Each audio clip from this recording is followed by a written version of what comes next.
American Idol. Alum Vulnerably reveals struggles with homelessness despite success.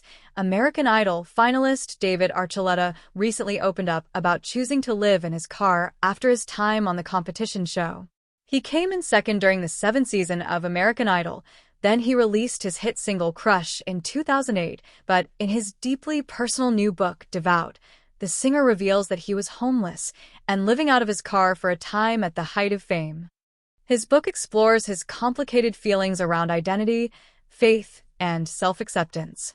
In a comment on an Instagram post, Archuleta further explained that although he has been out for several years now, the point of sharing his story now is to help people who were in the same place as me.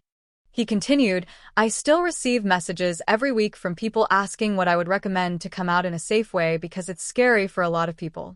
I am releasing a memoir talking about my experience and how I did it coming from a very devout religious upbringing.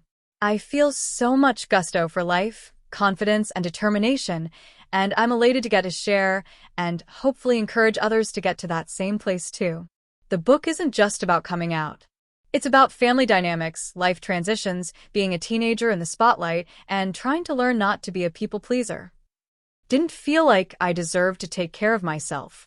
So even though I was having a lot of success in the public, I was sleeping in my car a lot of times because that's what I believed I deserved, Archuleta told People during an exclusive interview. In Devout, Archuleta writes about feeling ashamed of his sexuality and unworthy because of beliefs instilled in him by the Mormon Church and his father, whom he claims was verbally and emotionally abusive. "I felt like I had to portray myself a certain way for so long, and now I can finally say, hey, just like I came out, I want to be able to give the whole story and the full picture because it's not always daisies and roses to get to where you are," Archuleta explained in an interview with Variety. "And I felt like I had to present myself that way all my life, especially as a Mormon and especially on American Idol. I always have to be the sweet kid, always grateful for everything that was taking place, but I think a lot of people, especially the queer community who was watching, could relate because they could see the silent struggle that I was going through on a public level in front of millions of people and didn't know how to process it all. That's why I wanted a full picture."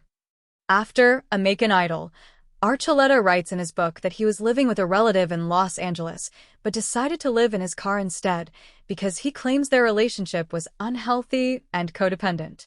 He could afford to stay at a hotel, but he had concocted this belief that I didn't deserve to treat myself well.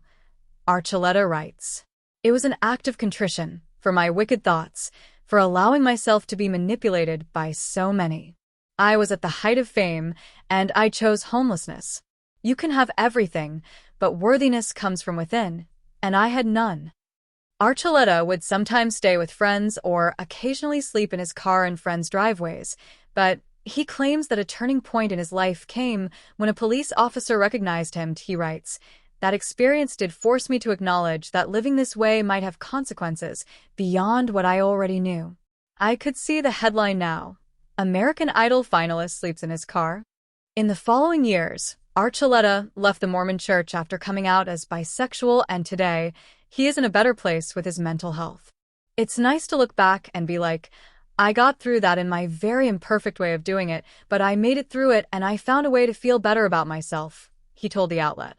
"And even if I wasn't able to accept it at the time," Archuleta explained that he could look back years later and say, "I worked as hard as I could. Even feeling miserable through all that and feeling ashamed to even be there, I worked as hard as I knew how to."